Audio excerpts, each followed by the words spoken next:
आप सभी को मेरा नमस्कार। फिर से आप सभी का स्वागत है एक नई डरावनी कहानी में। ये कहानी एक सत्य घटना पर आधारित है। ये कहानी एक व्यापारी और एक भूतिया गांव के आत्माओं के बारे में है। रमेश नामक एक व्यापारी अपनी पत्नी के घर गांव में जा रहा था और उसका सामना डरावनी आत्माओं से हुई थी। तो चलिए कहानी शुरू करते हैं। ये 1960 के आसपास की समय की बात होगी। भारत के एक गांव जिसका नाम सीतापुर था।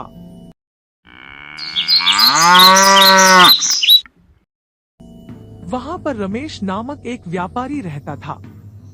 रमेश के माता पिता बचपन में ही चल बसे थे। रमेश की शादी हाल ही में एक बेहद सुंदर लड़की जिसका नाम सुमित्रा था उससे हुई थी। सुमित्रा का घर सीतापुर से 200 किलोमीटर दूर हरिपुर में थी।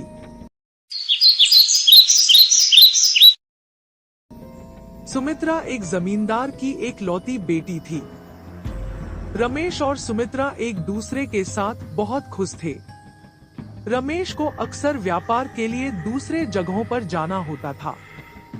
जब रमेश दूर जगहों पर व्यापार करने के लिए जाता था तब वो सुमित्रा को उसके माता पिता के पास हरिपुर में छोड़ देता था और व्यापार करके आने के बाद उसे घर वापस ले जाता था। ऐसे ही हंसी खुशी से उनकी जिंदगी चल रही थी। एक दिन रमेश को 500 किलोमीटर दूर सोनापुर नामक एक जगह पर व्यापार करने के लिए जाना था। इसीलिए उसने सुमित्रा को उसके माता पिता के पास हरिपुर में रहने के लिए छोड़कर वो 10 दिनों के लिए व्यापार के लिए सोनापुर चला गया।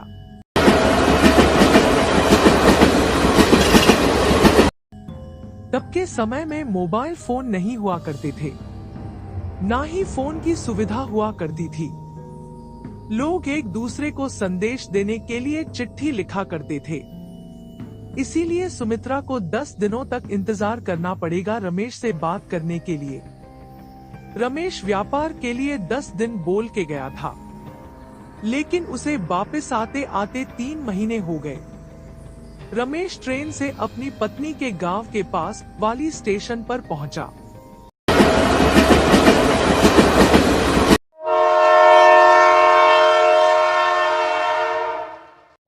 उसने देखा स्टेशन बिल्कुल खाली है। स्टेशन पर कोई भी नहीं है। रमेश को थोड़ा अजीब सा लगा। फिर रमेश स्टेशन के बाहर आया और उसने घोड़ा गाड़ी ढूंढी, लेकिन उसने देखा वहां पर कोई घोड़ा गाड़ी नहीं था। रमेश को थोड़ा अजीब सा लगा क्योंकि हर वक्त वहां पर आने जाने के लिए घोड़ा गाड़ी और बैल गाड़ी होती थी, लेकिन आज कुछ भी नहीं था। यहाँ तक कि स्टेशन के आसपास भी कोई नहीं था। फिर रमेश ने सोचा अभी शाम के 6 बजे हैं, वो चल के चला जाएगा तो शाम के 8 बजे तक घर पहुंच जाएगा। फिर रमेश ने वही किया। वो पैदल गांव के ओर निकल पड़ा। रमेश अपनी पत्नी के गांव के और रास्ते पे चल के जा रहा था।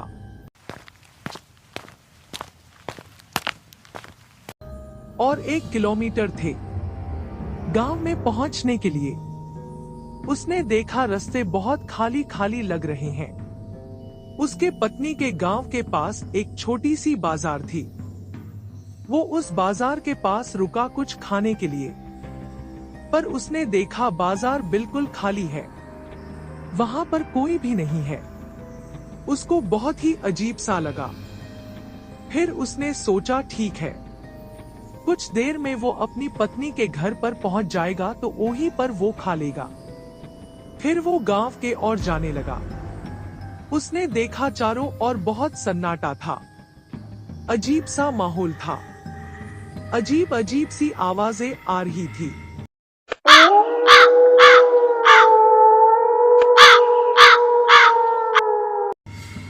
शाम के 8 बज गए थे।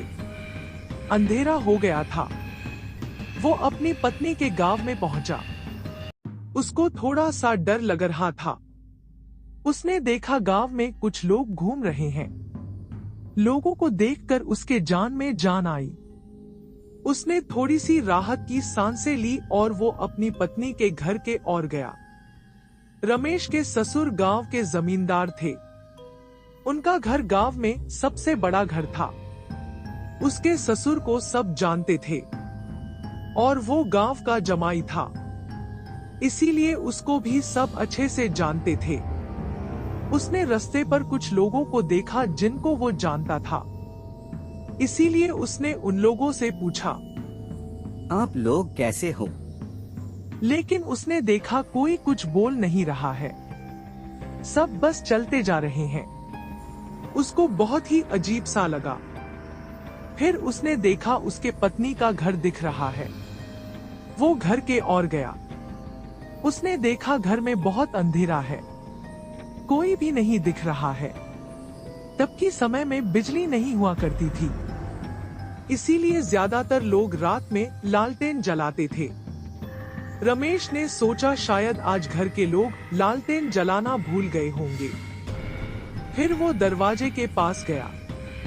उसने दरवाजा खटखटाया, लेकिन किसी ने भी दरवाजा नहीं खोला। फिर जैसे ही वो दरवाजे पर फिर से दस्तक देने ही वाला था कि अचानक दरवाजा खुल गया।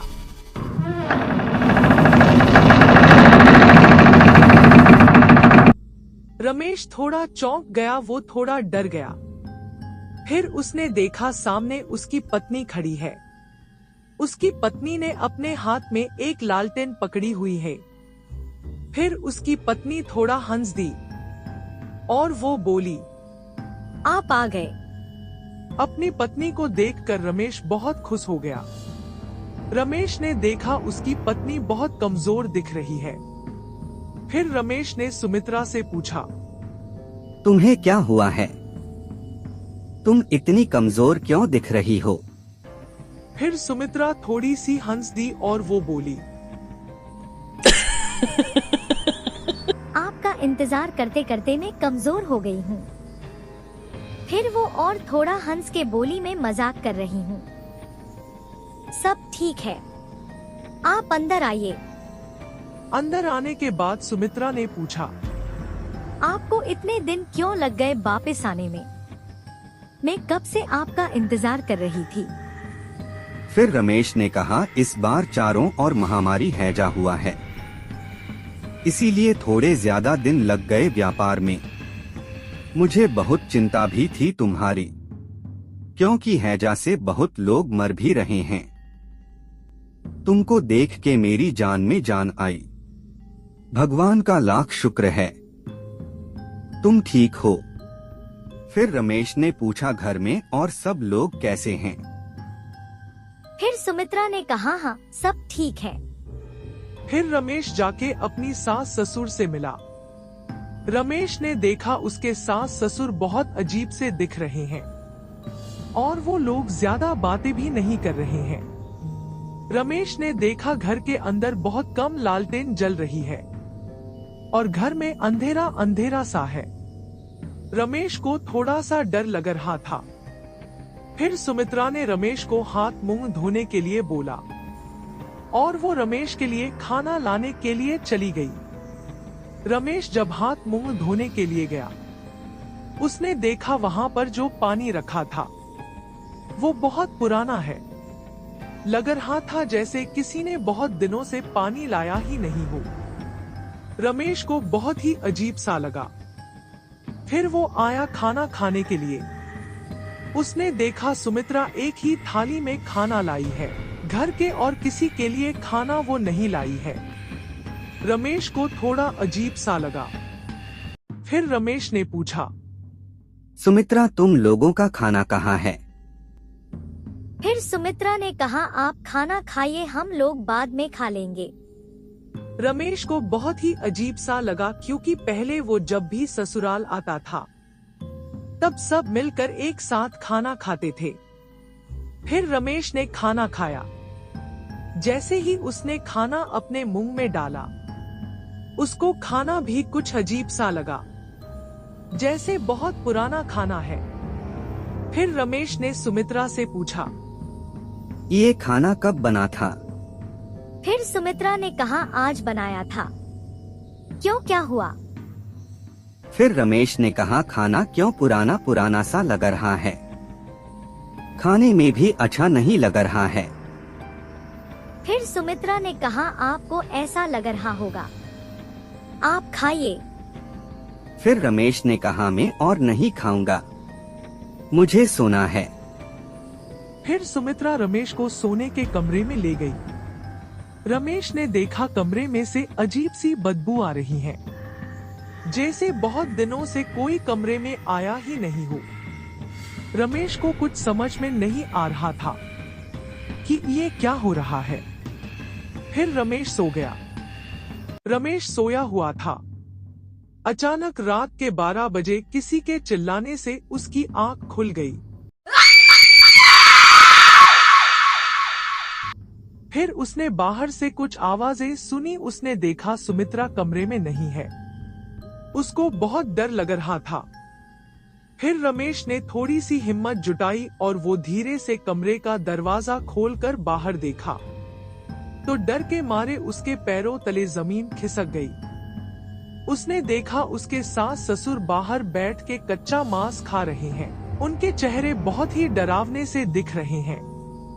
वो डर के मारे चिल्लाने ही वाला था कि पीछे से किसी के छूने से वो थोड़ा चौंक गया। फिर रमेश ने देखा सुमित्रा खड़ी है। फिर सुमित्रा रमेश को कमरे के अंदर ले गई और उसने कहा, आवाज मत करो, नहीं तो ये लोग तुम्हें मार देंगे। फिर रमेश ने अपने आप को थोड़ा संभाला और फिर उसने सुमित्रा से पूछा, ये क्या हो रहा है? फिर सुमित्रा बोली, बताती हूँ, सब कुछ बताती हूँ। आपके जाने के बाद इस गांव में महामारी हैजा हो गया था। हैजा से सारे गांव के लोग मर चुके हैं। मेरे माता पिता भी मर चुके हैं। और बोल के वो कुछ देर रुक गई। फिर वो बोली, मैं भी मर चुकी हूँ। मैंने आपका बहुत इंतजार किया था, पर आपने देर कर दी आने में और मैं मर गई। मैं आपका ही इंतजार कर रही थी ताकि आपको मना कर दूं इस गांव में आने के लिए। मैंने जब आपको देखा दरवाजे के पास में, आपसे कहने ही वाली थी चले जाने के लिए, पर घर वाले मेरे पास थे। वो लोग आपको मार देते, इसीलिए मैं सही समय का इंतजार कर रही थी, आपको यहाँ से बचा के गांव से दूर भेज देने के लिए। अभी 12 बजे हैं। रात के 2 बजने से पहले आपको गांव के बाहर जो देवी माँ का मंदिर है वहाँ पर पहुँचना होगा, नहीं तो ये सब आपको मार देंगे। इस गांव में कोई भी जिंदा नहीं है। ये लोग रात के 2 बजे सबसे ज्यादा ताकतवर होते हैं। सिर्फ देवी माँ ही आपको बचा सकती है। आपको देवी माँ के मंदिर में आज रात को रहना होगा। ये लोग मंदिर के अंदर जा नहीं पाएंगे और सुबह होते ही सब गायब हो जाएंगे और आप अपने घर वापस चले जाइएगा। फिर रमेश ने पूछा, और तुम? फिर सुमित्रा ने कहा, शायद हम दोनों का सफर यहीं तक ही था। आपको सही सलामत यहाँ से वापस भेजने के बाद मेरी आत्मा को शांति मिल जाएगी। फिर सुमित्रा ने कहा, अब जल्द से चलिए। फिर सुमित्रा ने एक बड़े से पानी के खाली ड्रम के अंदर रमेश को छुपा दिया और उसको लेके रास्ते से मंदिर के ओर चली। रमेश ड्रम के अंदर था। सब मरे हुए लोग ड्रम के पास से जा रहे थे। चारों ओर अंधेरा था और बहुत अजीब अजीब सी आवाजें आ रही थी। रमेश को बहुत डर लग रहा था। फिर सुमित्रा मंदिर से थोड़ी दूर पर रुक गई और वो बोली, यहाँ से आपको अकेले ही मंदिर तक जाना होगा, मैं आगे नहीं जा सकती हूँ। फिर रमेश जैसे ही ड्रम से बाहर निकला, उसने देखा उसके सास ससुर उसके सामने खड़े हैं। फिर जैसे ही रमेश के सास ससुर उसको पकड़ने ही वाले थे कि रमेश जोर से चिल्ला दिया। फिर सुमित्रा ने अपनी माता पिता को रोक दिया और रमेश को जल्द से मंदिर के अंदर जाने के लिए बोला। रमेश ने देखा दूसरे मरे हुए लोग भी उसको पकड़ने के लिए उसके पास आ रहे हैं। रमेश डर के मारे चिल्ला दिया और वो भागता हुआ मंदिर के अंदर चला गया।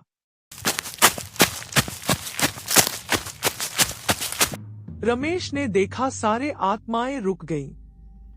रमेश मंदिर में बैठकर देख रहा था। फिर सुबह के 5 बजे अचानक सारे आत्माएं गायब हो गई। सुमित्रा भी हंसती हुई गायब हो गई और उसकी आत्मा को मुक्ति मिल गई। फिर सुबह होने के बाद रमेश अपने घर वापस चला गया। ये थी एक सच्ची आत्माओं की कहानी जो कि रमेश की आप बीती है। कहानी अच्छी लगी तो लाइक, सब्सक्राइब और कमेंट कीजिए और नेक्स्ट हॉरर स्टोरी जरूर देखिए। Thanks for watching.